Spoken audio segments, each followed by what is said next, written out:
Risiko bencana ada di sekitar kita. Bencana bisa terjadi kapan saja, di mana saja, dan pada siapa saja.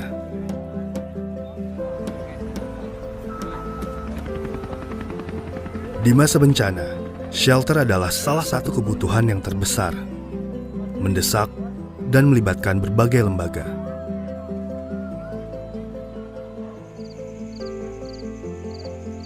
Tanpa koordinasi yang baik, pengadaan shelter tidak dapat memberi manfaat maksimal bagi korban bencana. Dan bahkan dapat menyebabkan konsekuensi sosial dalam jangka pendek maupun jangka panjang.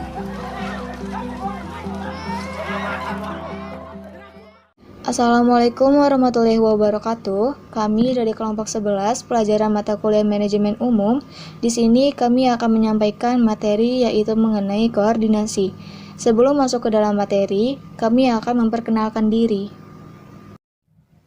Perkenalkan, nama saya Widhi Setiawati dengan NPM 2023 1450 0913. Perkenalkan, nama saya Endri Supriyadi dengan NPM 2020 1450 1211.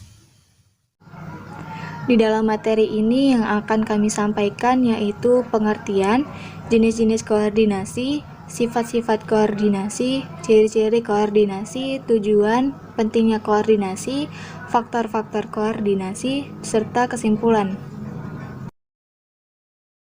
Pengertian dari koordinasi adalah salah satu fungsi manajemen yang tidak bisa terpisah dari fungsi manajemen lainnya, karena fungsi koordinasi adalah fungsi yang menghubungkan fungsi-fungsi manajemen lainnya. Banyak literatur mengatakan bahwa fungsi koordinasi merupakan fungsi manajemen yang paling penting. Dengan mengoptimalkan fungsi koordinasi, organisasi akan menjadi semakin baik dan menghindari risiko yang mengancam organisasi. Koordinasi berarti mengikat, mempersatukan, dan menyelaraskan semua aktivitas dan usaha dari pengertian itu. Dapat disimpulkan bahwa fungsi manajemen lainnya membutuhkan koordinasi. Secara singkat, fungsi koordinasi terkandung dalam fungsi-fungsi lainnya. Selanjutnya ada pengertian menurut para ahli. Yang pertama ada George Robert Terry. Menurutnya pengertian koordinasi adalah suatu upaya yang sinkron dan teratur demi menyediakan jumlah serta waktu yang tepat, dan juga mengarahkan pelaksanaan untuk bisa melahirkan suatu tindakan yang selaras dan harmonis pada tujuan yang sebelumnya sudah ditentukan. Yang kedua ada James David Money and Alan Israel. Pengertian koordinasi adalah suatu upaya yang dilakukan secara teratur di dalam sebuah kelompok untuk bisa melahirkan suatu tindakan secara bersamaan dalam mencapai tujuan. Yang ketiga, ada Edward Francis Leopold Bridge. Pengertian koordinasi adalah kegiatan menjaga dan menyeimbangkan tim dengan cara memastikan pembagian tugas yang tepat untuk tiap anggota dan memerhatikan tugas tersebut bisa dilakukan secara harmonis. Menurut MC Farland, koordinasi adalah suatu proses di mana pimpinan mengembangkan pola usaha kelompok secara teratur di antara bawahannya dan menjamin kesatuan tindakan di dalam mencapai tujuan bersama. Menurut Dr. Awaludin Jamin MPA, koordinasi adalah suatu usaha kerjasama antara badan, instansi, unit dalam pelaksanaan tugas-tugas tertentu, sehingga terdapat saling mengisi, membantu, dan melengkapi. Menurut Handoko, koordinasi adalah proses pengintegrasian tujuan-tujuan kegiatan-kegiatan pada satuan-satuan yang terpisah atau departemen bidang-bidang fungsional suatu organisasi untuk mencapai tujuan organisasi secara efisien. Jenis-jenis koordinasi. Yang pertama, ada koordinasi internal atau internal coordination yang meliputi seluruh proses kerjasama antara posisi eksekutif, manajer, divisi, departemen, dan seluruh staf di dalam perusahaan. Koordinasi internal ini terbagi menjadi dua bagian, yaitu koordinasi vertikal dan koordinasi horizontal. Vertical coordination adalah integrasi pekerjaan yang dilakukan antara pemegang jabatan yang tinggi dengan anggotanya. Sebagai contoh, seorang sales manager berkoordinasi dengan staff sales. Setelah itu, mereka akan melaporkan hasil pekerjaannya kepada atasannya, yaitu sales supervisor. Selanjutnya, horizontal coordination yang dilakukan antara karyawan yang memegang posisi yang sama. Sebagai contoh, kerjasama di antara para head departemen atau satu karyawan dengan rekan kerjanya satu tim. Yang kedua, ada koordinasi eksternal atau external coordination. Terjadi antara perusahaan dengan para publik eksternalnya untuk memahami lebih dalam kebutuhan setiap publik eksternalnya, sehingga bisa memperbaiki kerjasama yang terjalin. Dengan contoh, pemerintah, institusi keuangan, mitra, marketing agensi, dan lain-lain. Sifat-sifat koordinasi. Ini adalah beberapa sifat-sifat koordinasi. Yang pertama, koordinasi bersifat dinamis dan bukan statis. Yang kedua, koordinasi menekankan pandangan menyeluruh oleh seseorang koordinasi atau manajer dalam rangka mencapai sasaran. Yang ketiga, koordinasi hanya meninjau suatu pekerjaan secara keseluruhan. Selanjutnya, ada ciri-ciri koordinasi. Yang pertama dari ciri-ciri koordinasi yaitu tanggung jawab koordinasi terletak pada pimpinan. Oleh karena itu, koordinasi merupakan tugas pimpinan. Yang kedua, pengaturan secara teratur usaha kelompok. Oleh karena itu, koordinasi adalah konsep yang ditetapkan dalam kelompok dan bukan terhadap usaha individu. Yang ketiga, ada konsep kesatuan tindakan yang mengatur sedemikian rupa usaha-usaha tiap kegiatan individu sehingga terdapat adanya keserasian dalam mencapai hasil di sebuah kelompok. Yang terakhir, ada tujuan koordinasi adalah tujuan bersama atau common purpose. Macam-macam ketergantungan organisasi menurut Thomson dalam Handoko. Yang pertama, ada saling ketergantungan yang menyatu.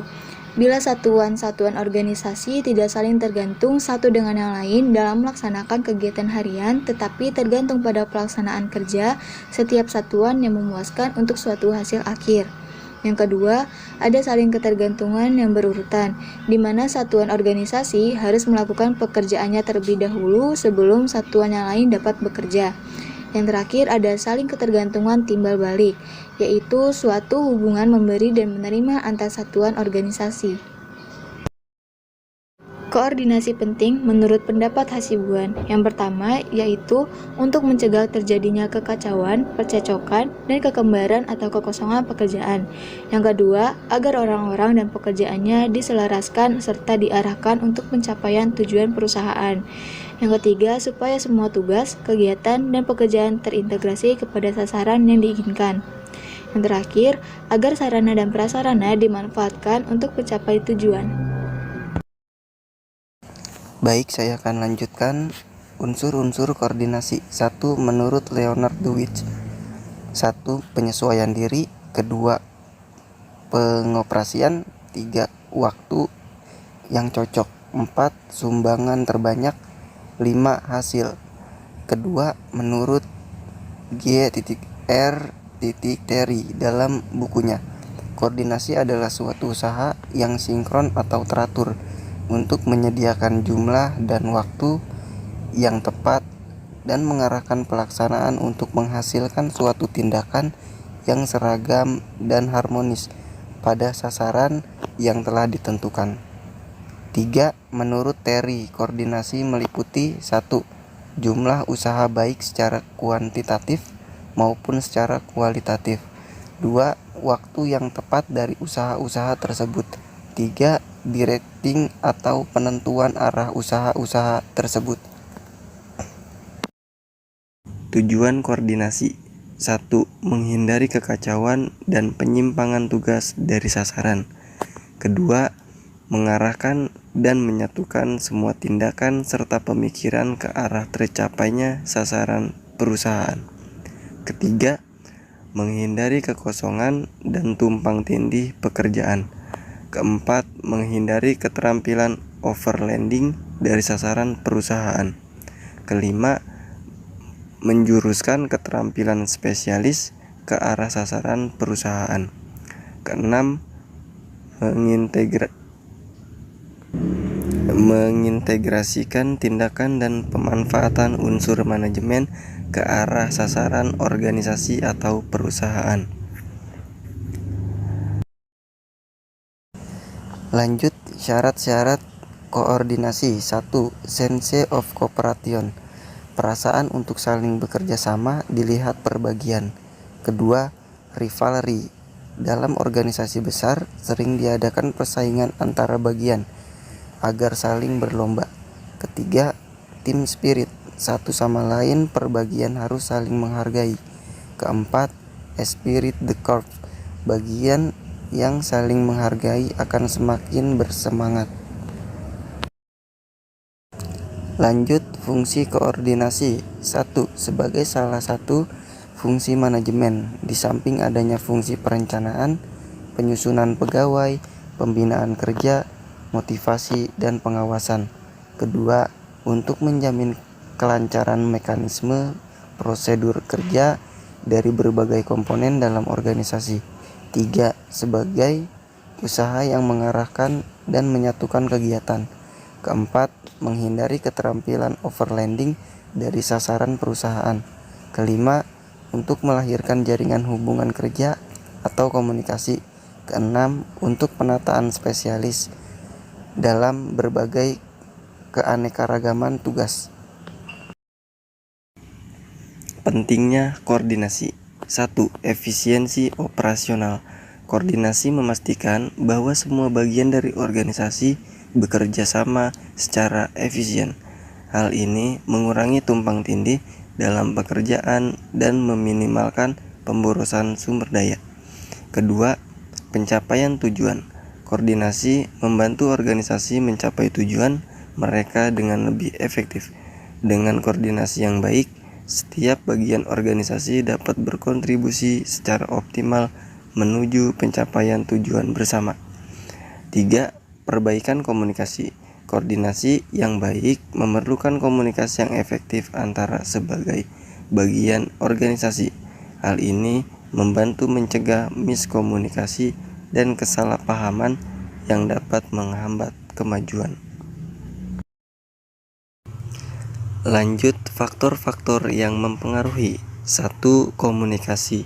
Komunikasi yang efektif sangat penting untuk koordinasi yang baik. Kedua, tujuan bersama. Adanya tujuan bersama yang jelas dan dipahami oleh semua anggota organisasi dapat memudahkan koordinasi. Ketiga, struktur organisasi. Struktur organisasi yang baik dapat mendukung koordinasi yang efektif. Struktur yang terlalu kompleks atau tidak jelas dapat menyulitkan koordinasi antar unit atau departemen. Keempat, ketergantungan tugas. Tingkat ketergantungan antar unit atau individu dalam organisasi juga mempengaruhi koordinasi. Kelima, teknologi dan infrastruktur. Penggunaan teknologi informasi yang tepat dan infrastruktur yang mendukung dapat meningkatkan koordinasi dalam organisasi dengan memudahkan pertukaran informasi dan komunikasi. Lanjut, pentingnya komunikasi. Komunikasi adalah proses penyampaian pesan atau informasi dari satu pihak kepada pihak lainnya, sehingga pesan yang dimaksud dapat dipahami. Komunikasi dapat dilakukan secara lisan atau nonverbal. Menurut para ahli, komunikasi juga dapat diartikan sebagai proses yang memungkinkan seseorang untuk menyampaikan rangsangan atau lambang-lambang verbal untuk mengubah perilaku orang lain. Lanjut, tujuan komunikasi. 1. Menciptakan kesepahaman. 2. Memecahkan masalah. 3. Membangun hubungan. Dan 4. Menyampaikan informasi. Kemudian ada jenis-jenis komunikasi. Ini adalah beberapa jenis-jenis komunikasi. Yang pertama ada komunikasi verbal, yaitu jenis komunikasi yang dilakukan dengan menggunakan kata-kata, baik secara lisan maupun tertulis. Yang kedua ada komunikasi nonverbal, yaitu jenis komunikasi yang dilakukan tanpa menggunakan kata-kata, melainkan menggunakan bahasa tubuh, gerak, atau ekspresi wajah. Yang ketiga ada komunikasi tertulis, yaitu jenis komunikasi yang dilakukan dengan menuliskan pesan atau informasi dalam bentuk surat, email, atau pesan teks. Yang keempat, ada komunikasi visual. Jenis komunikasi ini yang dilakukan dengan menggunakan gambar, foto, grafik, atau video untuk menyampaikan pesan atau informasi. Yang kelima, ada komunikasi formal.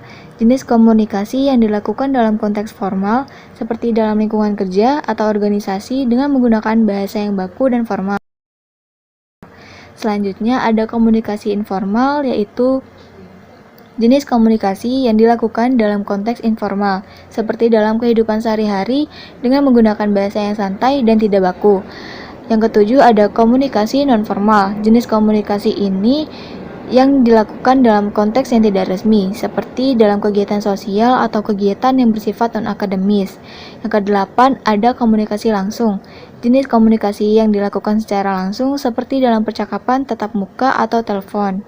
Yang terakhir, ada komunikasi tidak langsung. Jenis komunikasi yang dilakukan melalui media, seperti surat atau email. Lanjut, kesimpulan.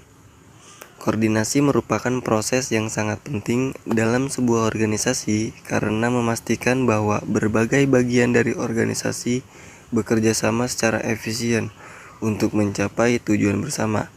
Dengan koordinasi yang baik, organisasi dapat meningkatkan efisien operasional, mencapai tujuan dengan efektif, meningkatkan kinerja karyawan, dan beradaptasi dengan perubahan lingkungan dengan lebih baik.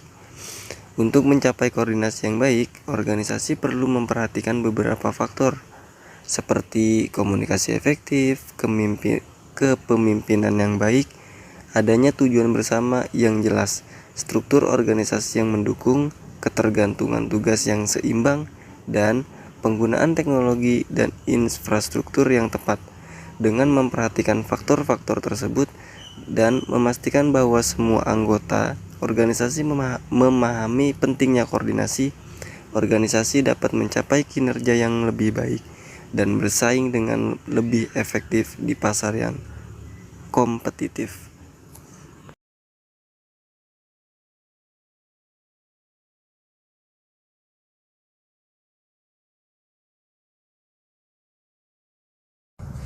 Baik teman-teman, kita sudah di penghujung presentasi. Terima kasih untuk teman-teman yang sudah menonton sampai akhir dan memperhatikan presentasi yang kami paparkan. Semoga dari presentasi kami ini dapat bermanfaat bagi kita semua. Jika ada kata-kata kami yang salah dan menyinggung teman-teman, mohon dimaafkan sebesar-besarnya. Kami akhiri presentasi ini. Wassalamualaikum warahmatullahi wabarakatuh. Koordinasi adalah kunci keberhasilan dari penanganan bencana. Maka, Kementerian Sosial hadir sebagai koordinator subcluster shelter yang mendukung proses transisi yang mulus menuju kehidupan yang lebih baik sesuai dengan standar-standar kemanusiaan.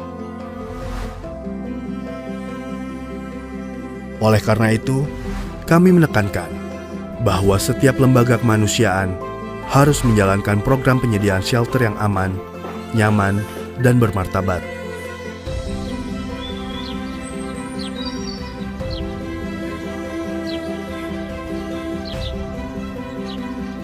Karena hal inilah, kami meyakini bahwa permasalahan shelter memerlukan penanganan sosial di mana shelter adalah proses, bukan produk.